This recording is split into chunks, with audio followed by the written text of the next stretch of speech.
Good? Yeah. Good morning, ladies and gentlemen, and welcome back to our Tanya class, our Sunday morning Tanya. We are in the beginning. We already started last week, chapter 38, which is we are holding on your Tanya on page 181. In the last week's chapter,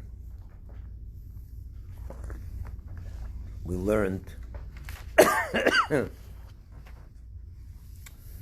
that the last couple of chapters we were learning the importance of the mitzvahs in action, that we have to actually fulfill a mitzvah in act, and that at the end of the day is what brings godliness into this world and creates for God the home which He wanted from day one, which is why He even created the world to begin with. And that's why even the mitzvahs of prayer and Torah study and blessings, you have to articulate the words with your mouth. You have to verbalize them. It's not enough to just have the kavanah, the intention, and to read it with your mind and think. You have to actually verbalize the words, and the reason for this is because verbalization is also a form of act. And the main thing is the act, because God wants to find His home in the very physical, and the physical is your body, your animalistic soul, which is the human soul, which is more present, which is more manifest in the action than in the thought, the kavanah, the intention, which is more spiritual in nature, which is more connected to the deeper levels of your soul, and so on. And that's why the action is so important. And that is also explains why if someone did a mitzvah, but he didn't have the kavanah, he didn't have the proper intention, he didn't think at all, his mind was elsewhere, so to say, as happens, of course, many times. You fulfill the mitzvah. You have fulfilled the mitzvah. But the other way around, if someone had all the best intentions in the world, but he did not actually do the mitzvah, for example, on Friday night, he had all the intentions of making Kiddush, but he didn't make Kiddush. He never said the words of Kiddush. He didn't say it, or he had all the intentions to eat matzah on Pesach night, but he actually never took a piece of matzah and ate it. He had the intention what matzah is, the concept of humility and the Exodus and what it represents, and the memory and the history of it all. The kavanah was 100%, but in action he did not actually eat the matzah. Not yotzi, you have not fulfilled your obligation. But the other way around, if someone ate a matzah and he was thinking about football while he ate it, he has done the mitzvah. The reason is why that, so to say, imbalance is because the action is ultimately the most important thing, because the action is what you do with your body, you do with your human soul. The very physical part of the human being is invested, is doing it. And that's where God wants his dwelling place. That's where God wants his home, in the very physical and the lowest of the low. Yet, that Alter Rebbe is now going to explain that unless you think that the action is the only thing that's important and the kavanah is not important, the intention is not, you're making a big mistake. So, shall we? Yeah. Let's go right into it. This is in your Tanya bilingual edition on page 181. We are on the left column, a little where the triangle is, nevertheless. Yeah. Nevertheless, it has been said that prayer or other benedictions recited without kavanah is like a body without a neshama, without a soul. In other words, he says over here, prayer and other benedictions, other blessings, but this is true with all the mitzvahs, any mitzvah. Eating in a sukkah, shaking a lulav, blowing a shofar, eating matzah, putting on tefillin, lighting Shabbos candles, whatever mitzvah you're engaged in, doesn't only mean prayer and the mitzvahs with the mouth, but the mitzvahs, any mitzvah. When you do it without kavanah, without the proper intention, it is like a body without a neshama, without a soul.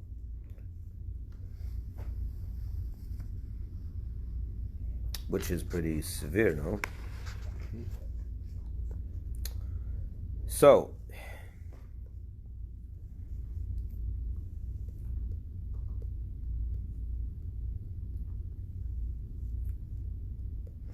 What does this mean? So what is a body without a soul? How do you understand what he's saying over here? What is a body without a soul?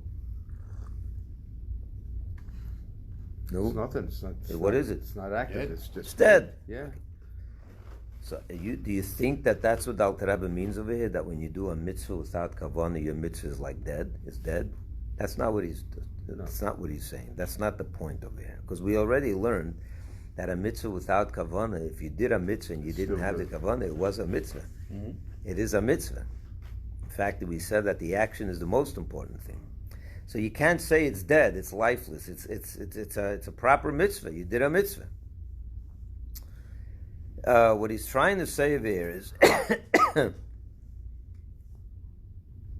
that in a certain sense, the kavanah, the intention in the mitzvah, the spiritual intention of the mitzvah, has a great advantage over the action itself. Just like a neshama with a body, everyone would agree that the neshama is great, is much higher than the body, right? That's what Alter Rebbe is trying to say. It's not that if you did a mitzvah without the kavanah, it's a dead mitzvah. We learned that the mitzvah counts. The mitzvah counts even if you don't have kavanah.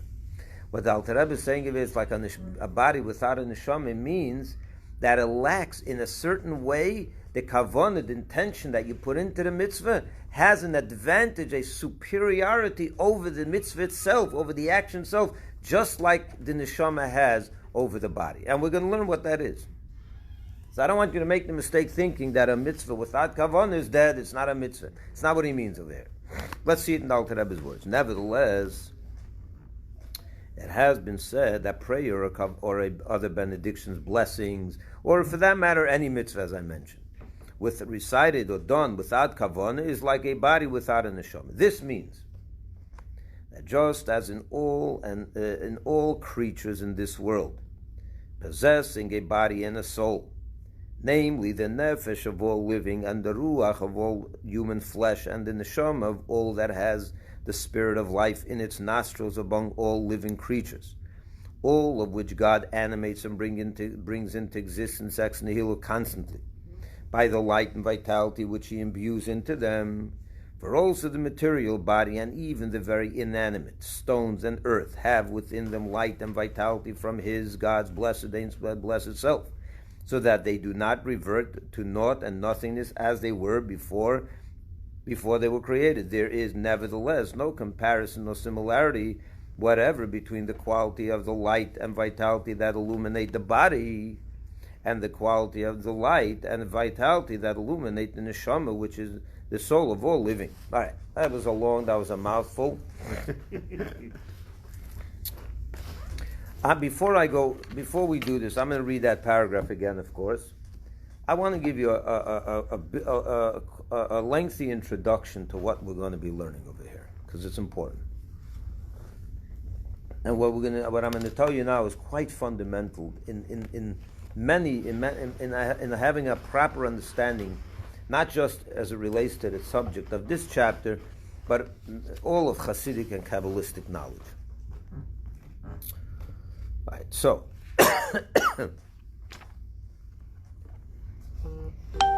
let's take the human body. First of all, every existence that God created in this world,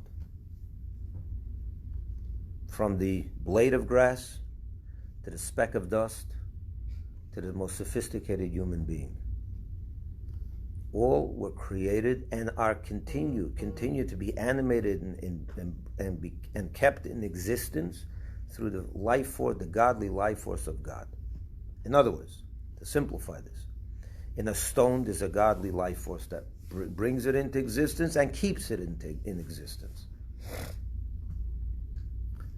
In a tree, there's a godly life force that brings that tree into existence and keeps it in existence. And the same with fish, animals, birds, and humans. There's the very physical materiality, the material being. This piece of wood, right here, this cup. exists because God, it is a spark of God or a creative energy that's in this thing. Now, in creation itself, there are 4 different levels within creation. If you have to break it down, we'll go from bottom to the top. There's the inanimate, stones, earth, lifeless beings that don't grow, don't have life force in them. It's an animate being. Like everything, stones and asphalt and dust and dirt and water, whatever. Then there is the vegetation world. Trees, things that grow from the ground, grass, vegetables, things that grow, vegetation. Then there is animals, things that have a living life force in them. You can see they're alive. Whether it's a little ant or it's a big elephant, and everything in between. There's a life force there. You can see that it's a living being. A stone is not a living being. Even a tree is not a living being. Well, you can say there's life in the tree. You see it grows. True, it grows. But what grows? The body. The body becomes bigger and smaller. It doesn't get smaller, but it gets bigger. It's small and it gets bigger. But there's no life. There's no neshama there. There's no soul there.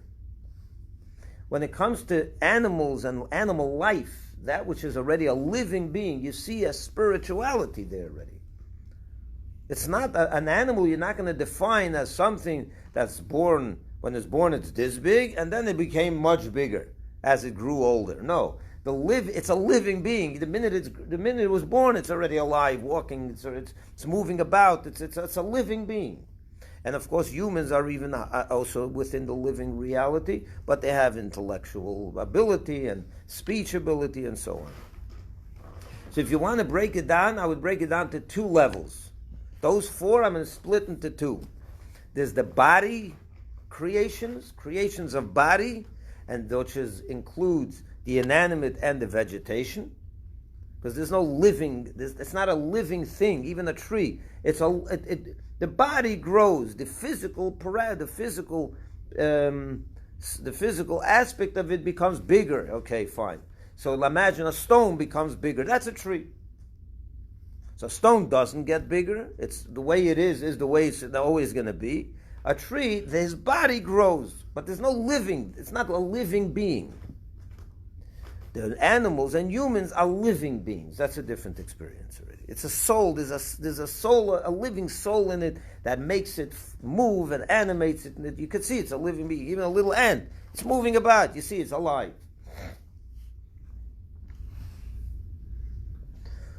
Now, let's take a human being for example. A human being is made up of 2 things, right? The body and the soul. We're talking, when you say the soul over here, I mean the human soul. I don't mean the neshama, the godly soul. I'm talking the human soul here. The human soul, right? What makes the body exist? The human soul? Think about that a second. The human soul is what makes the body exist? Yeah, it gives it purpose. I didn't ask if it gives it purpose. Yeah, what makes it exist? The human soul. So let's analyze that a minute. If the human soul exits the body at death, what happens to the body? It doesn't exist anymore. The body doesn't exist, so what are you burying? Of course it exists. Short time. It exists for a short time. Exists. So that means that its existence is not coming from its soul. Its existence is not coming from its soul. The proof is that if the soul goes out of the body still exists, at least for some time. That means its existence is getting from someone else, from somewhere else. Where's the existence of the body coming from? Not the soul. The life of the body is coming from the soul, but not its existence. I want to distinguish between these 2 things. There's existence and there's life. The body exists with or without the soul. And the proof is that even after death, when the soul left the body still exists. And that's why we bury it. Where does the body get its existence from? The same place everything gets its existence from the godly life force that's invested in it, which is God Himself, the creative force of God. Makes everything, creates everything into existence and keeps and gives it and maintains its existence constantly. Which, by the way, I should mention, in that sense, God, the creation, every creation's existence is very different than when you create something. When God creates something, it's very different than when you create something. When was the last time you created something? Let's say you're in the jewelry business, or a goldsmith, a silversmith. You take raw silver, raw material, and you make it into a goblet. Right? When the person finishes making it into a goblet, the silversmith finishes making it into a goblet, he puts the goblet in his break front, and he can go have lunch. Right? He can go shopping. He can leave it there in the break front, and he doesn't need to constantly give it existence. It exists without him. It will remain a goblet without him. He doesn't have to keep fashioning it into a goblet for it to remain a goblet, right? It will remain a goblet even when he dies. Why is that? Because this person didn't really create this goblet. He just took what was there already and fashioned it into a different form. He didn't create anything. The silver was there, all the parameters were there already. He just brought them together in such a way that it turned into this shape. So there's no need for him to continuously be there. He really didn't create something from nothing. He took a something and made it into a different something. That's a very different thing. For that, you don't need to be there constantly to keep that new something into existence. Because all you did was give it shape. You didn't give it existence. You gave it shape. You're not there to give something shape. You do it one time and you can walk away and it's going to stay in that shape forever. But when you have to create something from nothing, which we can't do, of course, we don't have that ability. Only God can create something from nothing. Something from absolute nothingness. The minute God walks away from it, it stops being. He has to continuously create that something to keep it in its existence. The minute God stops the creative force, that's why it says that God didn't just create the world 6,000 years, 5,780 years ago, and then the world is now just existing on its own, right? The God needed to do that once, and now it continues to exist. That's not the way it is, because we say in the prayers that God continuously renews creation. It's an ongoing process. It never stops. What He started 57, 80 years ago, He continuously is continuing. It's a continuum. Creation happens every second. Keeps time forward. It's just constant. He has to continue saying the words, "Let there be light," in order for there to be light. He has to continue to invest in creation. The minute he leaves it, he stops it, it goes back to the way it was before, which is nothingness. Okay. So let's go back to our subject. The body gets its existence from where? Its existence, not its life. The life force, the animation of the body comes from its soul. But its existence comes from the creative force of God. And that creative force of God is in the body constantly.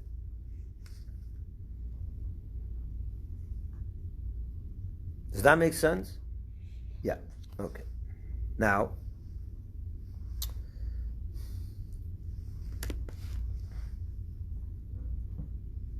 Yeah, but eventually that creative force leaves your body, because that's when you go. And eventually no. When you go, you mean when you die? Yeah. No, it doesn't leave you. The soul leaves your body, but your body still exists. Not forever. I didn't say forever. In other words, it's obvious that the existence of the body is not from the soul. I understand that, Okay, but eventually Hashem has to leave that body alone because He walks away from it, because eventually there's nothing. It's because it's disintegrating into the ground. So Right. it becomes earth. It becomes something else. But whatever it is, that's what God makes it. Whatever God wants it to be, it will be. But the point of it is, the existence of the body is not from the neshama, from the human soul. The human soul only takes a lifeless body and makes it a living body. Where does the human soul get its existence from? God. Same thing. Is that the animal soul? Yes, the human soul. Not the neshama. I'm not talking about the godly soul. I'm talking about the human soul that makes your body all ticking and living. It gets its existence from God also. Okay. In other words, the life of the body comes from the soul. The existence of the body comes from God. Very good. Now,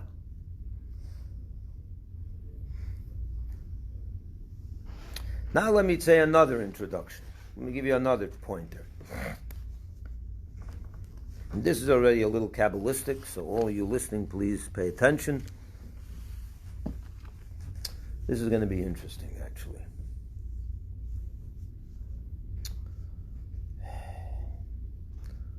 There's something in the creative process.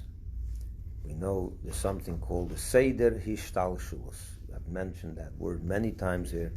It's the chain order of creation, the evolution of the spiritual worlds, all the way down to this physical world. What does this mean? That means God created everything, but there's a hierarchy in creation.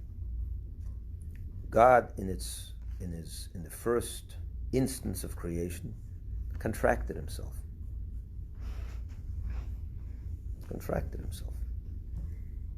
Means he held back some of his infinite power.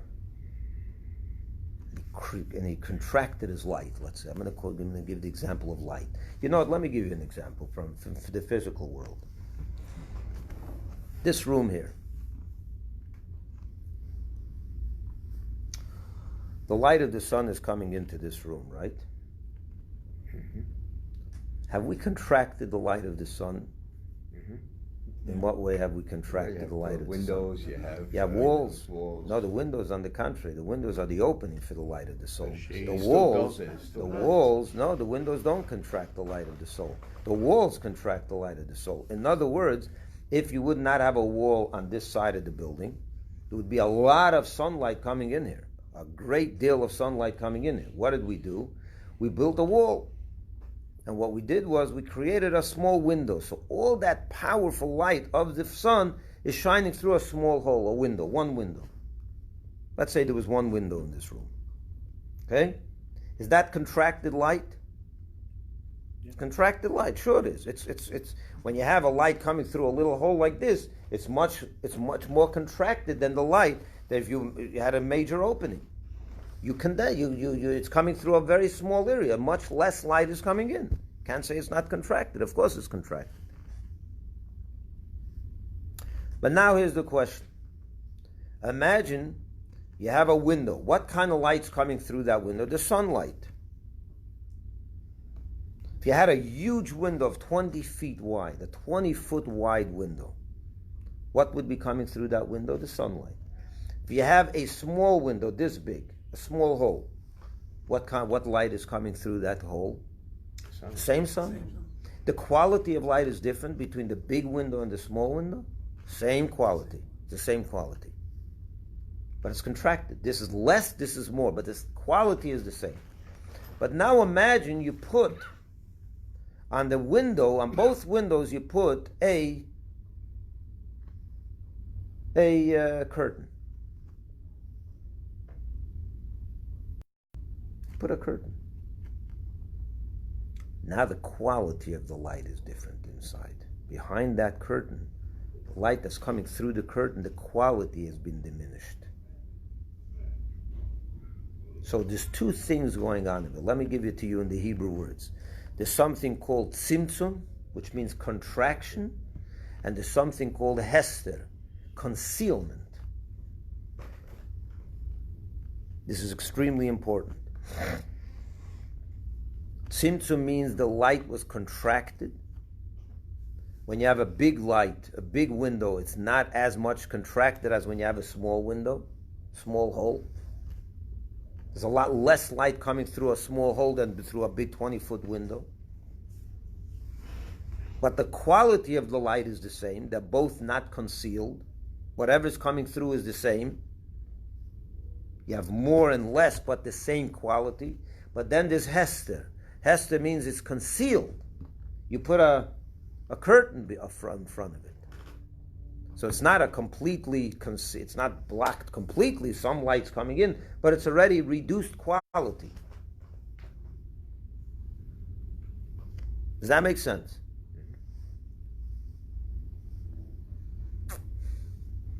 In creation, both of these things happened. God contracted his light, and he concealed his light. He didn't only contract his light, he actually also concealed his light. So let me explain it to you in this way.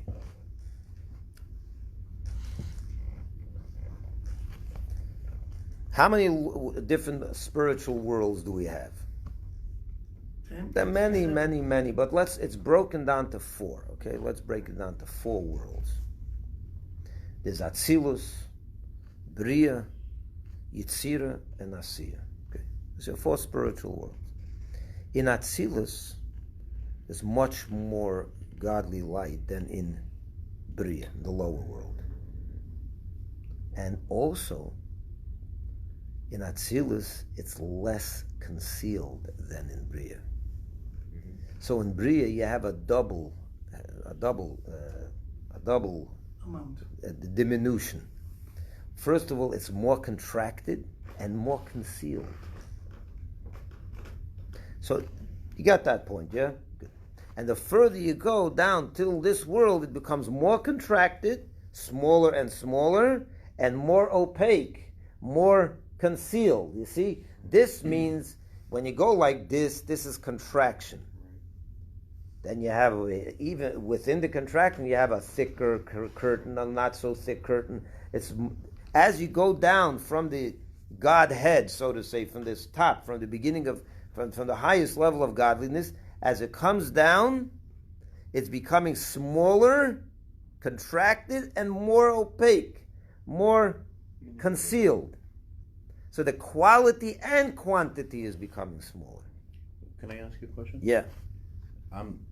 I thought there were 10 parts of Atzilus. 10 spheres. That's within each world is 10 levels. But yeah. on the new ones you just said, I don't know about them. The 4 worlds. 4 we worlds. learn about them? Yeah, we mentioned them. Yeah, they've been mentioned, not at great length because it didn't come up so much, but it's going to come up. Yeah. Okay. So I'm giving you this introduction so you understand. Now, let's take our physical world. What makes our physical world unique? I'll remind you what we said, the Rebbe said in chapter 36, that this physical world is the lowest of all. What makes it lower? You remember? What makes it lower? Is it a contraction? Not contraction, concealment. Concealment. Yeah. Concealment. In other words, this is the world where the concealment is complete. In Bria, Yitzira, and the other worlds, it's contracted and concealed somewhat, but at least it's not completely concealed.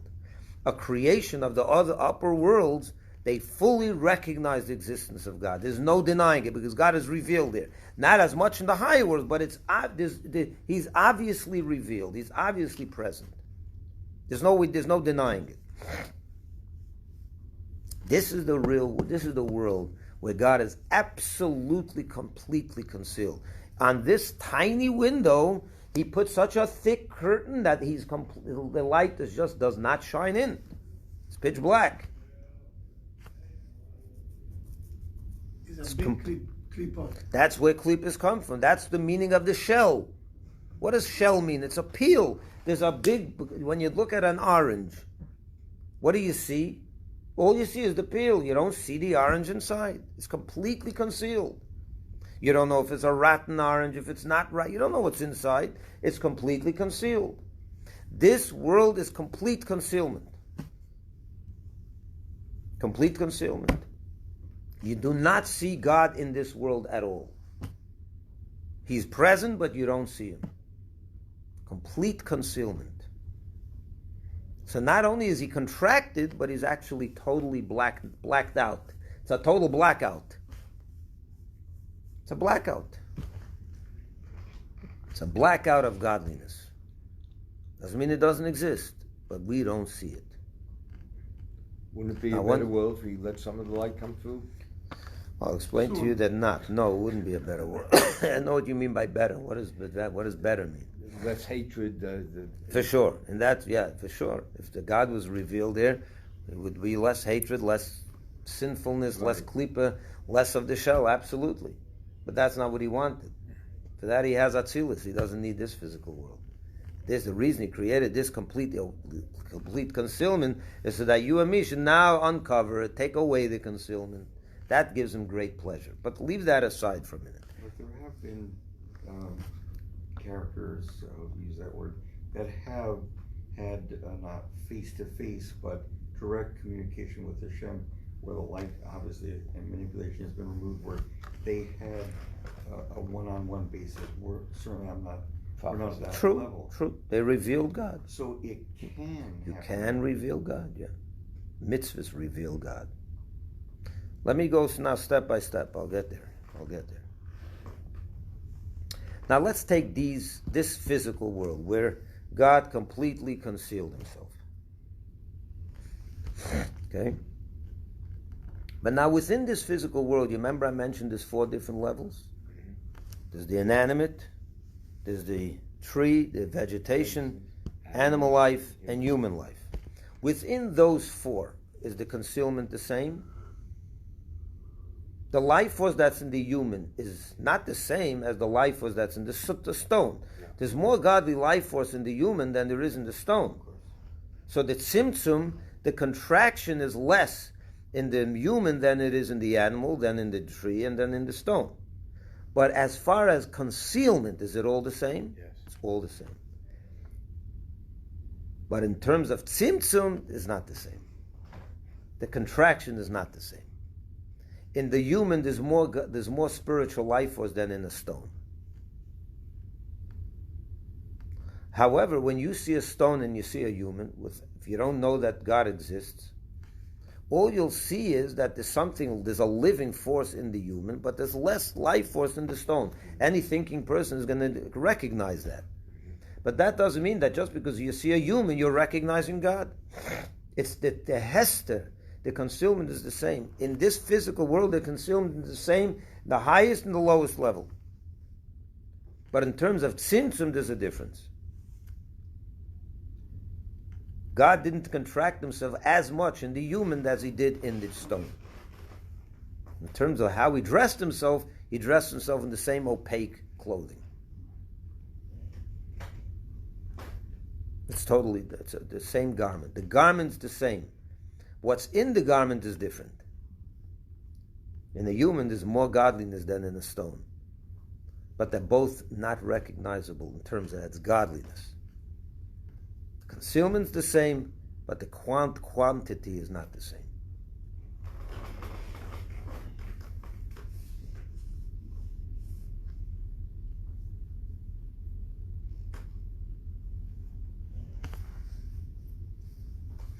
Make sense?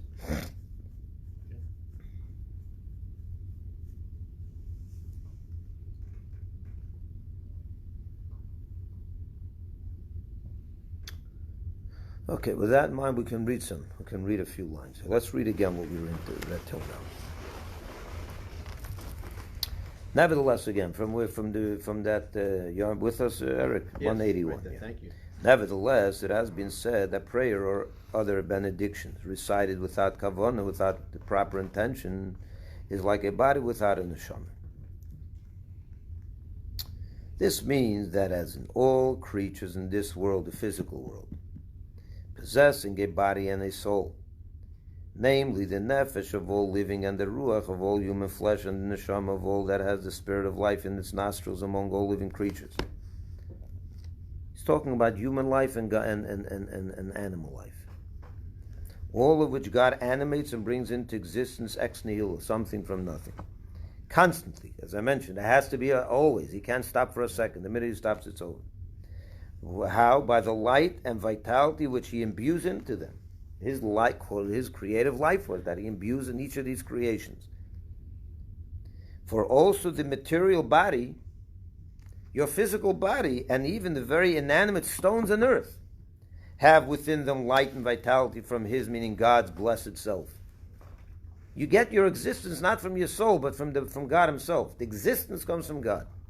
He animates your existence, so that they do not revert to naught and nothingness as they were before.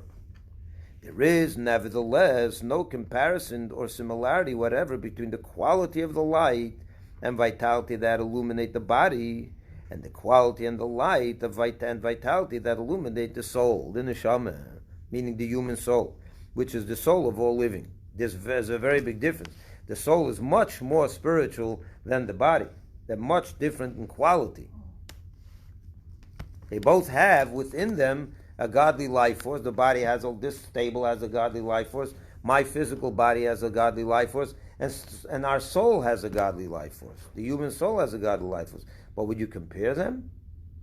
The soul has much more godly life force than the stone, and than my body. To be sure, in both there is an identical light in terms of concealment. In this physical world, everything is equally concealed. Remember what I said. To be sure, in both there is an identical light in terms of concealment of the countenance. You don't see the godliness. It's totally concealed. And in terms of the identical garments wherein that light hides, he totally concealed himself. Conceals, clothes itself. Again, let me read that again. And in terms of the identical garments wherein the light hides, conceals, and clothes itself, for both body and soul are of this world wherein the light and vitality issuing from the breath of his blessed mouth, meaning God, is equally concealed in a general way. In terms of concealment, they're both equal.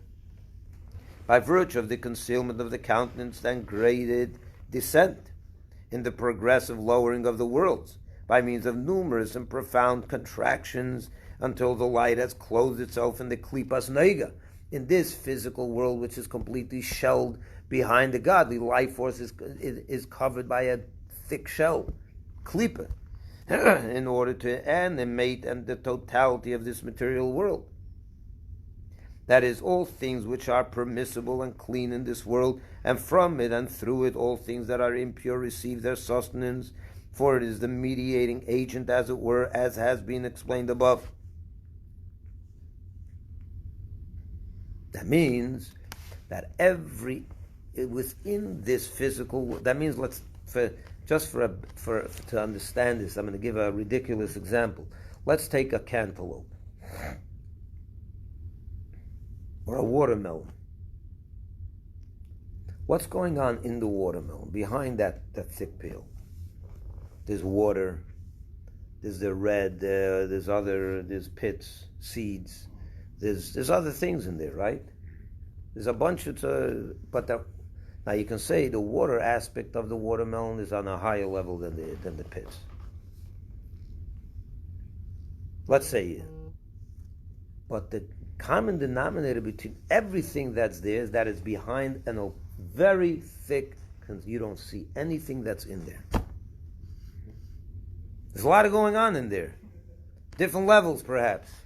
But one thing they have in common, that whatever is in there is completely concealed. Now, it doesn't mean that they're all on the same level inside. One may be higher than the other, but it's all concealed. Same thing with us. Our bodies, our neshamas, meaning our human soul, the animal, the tree, the stone, they're all behind a very thick shell. That doesn't mean that the animal and the stone are on the same level. In terms of tzimtzum, one has less than the other. One is more contracted than the other, the godly life force within each of these things. But in terms of the concealment, God put all those different levels behind the same garment, the concealed garment. So in this world, from the highest to the lowest, he's concealed. You don't see his God. You see life, you see bodies, you see lower levels of creation. What is lower? less spiritual, but you don't know. It's not. You don't recognize the godliness. In terms of Hester, it's the same. Hester means a concealment.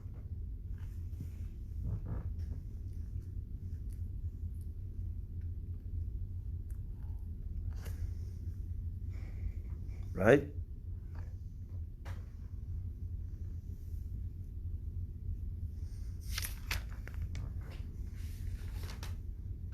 Nevertheless, you want to read further? Yes. The illumination, meaning the flow of vitality wherewith God illumines and animates by way of this garment, is not the same for all of them in the manner of contraction and expansion. In a human, there's much more life force than in an animal, and in an animal there's much more than in a tree, and in a tree there's much more than in a stone. For in the corporeal body and in the actually inanimate object, like stones and earth, the illumination is one of greatest contraction, which has no parallel.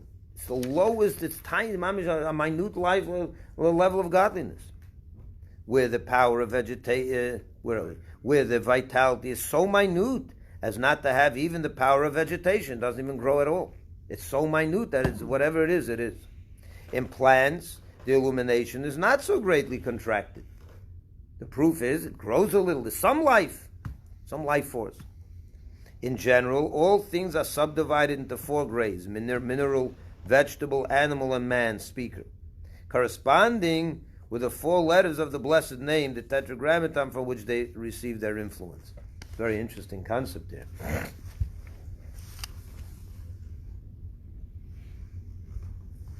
He's saying over here that the 4 letters of God's name, right? Yud, Hey, then the Vav, then the second Hey. There's 4 letters in God's main name, ineffable name. Saying over here something interesting based on Kabbalistic teachings, that the 4 levels of creation, which we just enumerated as what? Mineral from bottom to the top. Mineral, vegetation, animal, and human. The mineral comes, let's start from the top. The human, we receive our life force, our life force from where? Yud. From the Yud, the highest letter of Hashem's name. The animal life receives its life force from the Hey, the first Hey. The vegetation receives its life force from the Vav, and the mineral, the lifeless, so to say, the stone, yeah, receive the life force from the second Hey of Hashem's name.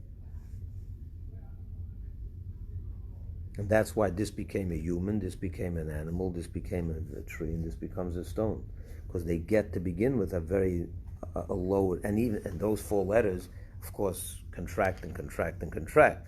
But even as they come into this physical world, to the lowest level, there's still more in the man than in the animal. In the animal, there's more than in the tree, and in the tree, there's more than in the stone, because they're coming from 4 different levels of godliness.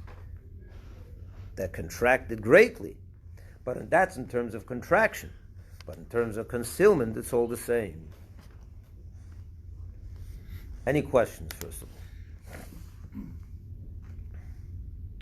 When you take a hay, you see the Yud inside. You take it, there's a Yud in everything, but it's concealed. When you do the passage, UK, but above K, doesn't say hey, K. Because we don't want to say the 4 letters one after the other, because then he's kind of like saying Hashem's name. Uh-huh. So Okay.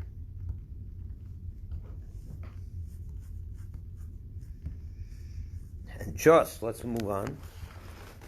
And just as the illumination and flow of vitality in the inanimate and vegetable bear no comparison or parallel with the illumination and flow of vitality, which is clothed in animal and man, you see here he divides it in 2.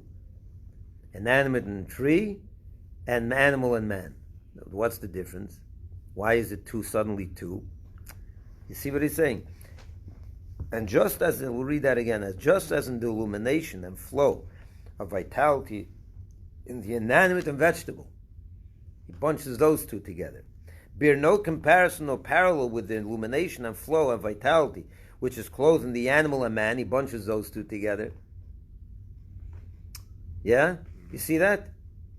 He doesn't say, let me read that again. I'll change the words a little bit. So I wanted to point out what he doesn't say. He doesn't say like this. He could have said, and just as the illumination and flow of vitality in the inanimate bears no comparison to the vegetable, and the vegetable bears no comparison to the animal, and the animal bears no comparison to the human. He doesn't say it that way. He says, and just as the illumination and flow of vitality in the inanimate and vegetable bear no comparison or parallel with the illumination and flow of vitality which is clothed in the animal and man. That means there's the inanimate and vegetable, and animal and man. Why these two? Because within the four, you could break it down to two. What's the difference between the inanimate, the stone, and the tree, as opposed to the animal and the human? There's a big. What do you mean there's nothing? I mean, there is, but they're still alive. They still have vitality. The difference is very simple. He's taking the four and breaking it down to two. He's bunching together the inanimate and the tree and the animal. What's the difference between these two units? The difference is that inanimate and the tree is all about its physical body. The body of there's a stone that doesn't grow, and the tree is a body that does grow. It's a body.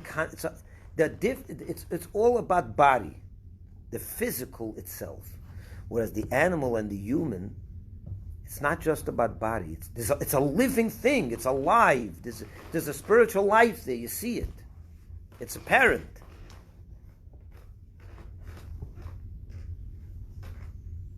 In other words, is the tree closer to the animal or to the stone? Where would you place the tree? If you had to say, where is it closer, to the stone or to the animal? The stone. I understand what you're saying, but 1 second. The tree is closer to the stone than it is to the animal. What makes it closer to why is it more common to the stone? Because they're both body. That's what's apparent there is this one's a big body, this is a small body, this body grows, this body doesn't grow. In terms of the animal and the human, it's not only body, there's a life force. It's a living creature. In that sense, it's very far from the two different worlds. Go ahead, yeah. In the beginning, weren't trees in the beginning of the world, trees were in a high stature, but a high understanding of Hashem, and they were trying to protect themselves. So what you're referring to is what Rashi says, that the trees, the way God wanted them to come into existence is different than the way they came into existence. Right. Because the trees, the reason, a certain thing, they had a thought process. But that doesn't mean the physical tree. It means the spiritual concept, the spiritual life force of the tree. Because there's a little small comparison with animals. They have basic needs: eat, survive. The tree eats? No, he's talking about It needs animals. to survive. It needs nourishment. It needs True. sun, just like animals. But what needs the nourishment? Its body. Correct.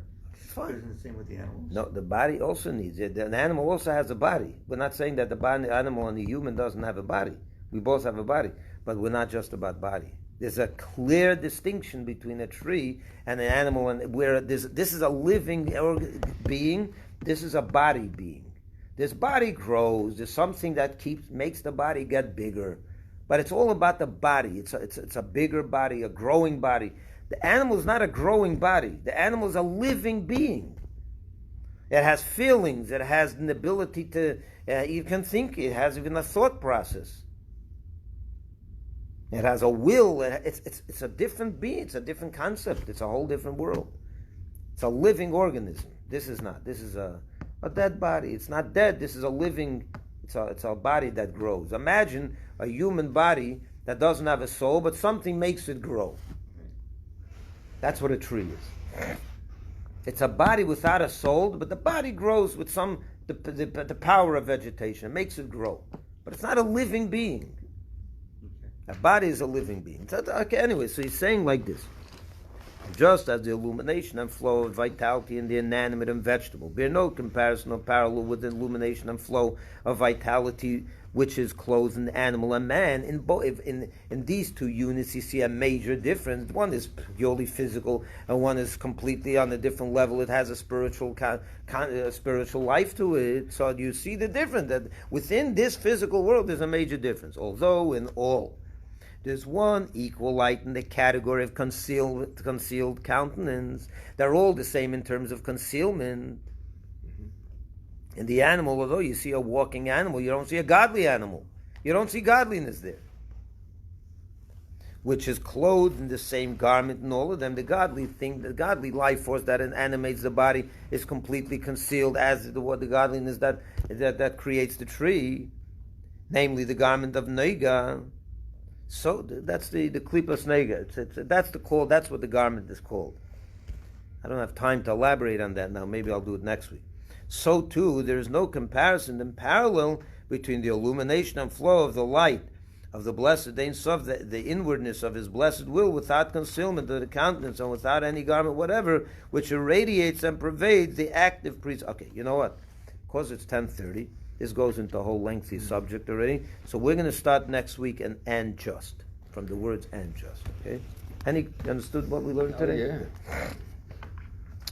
This is all going to bring us to understand why a mitzvah without kavanah is considered like a body without a neshama. It's just all in terms of an introduction. Thank you very much all for watching, and have a wonderful week. Bye-bye, everyone. Oh, yeah.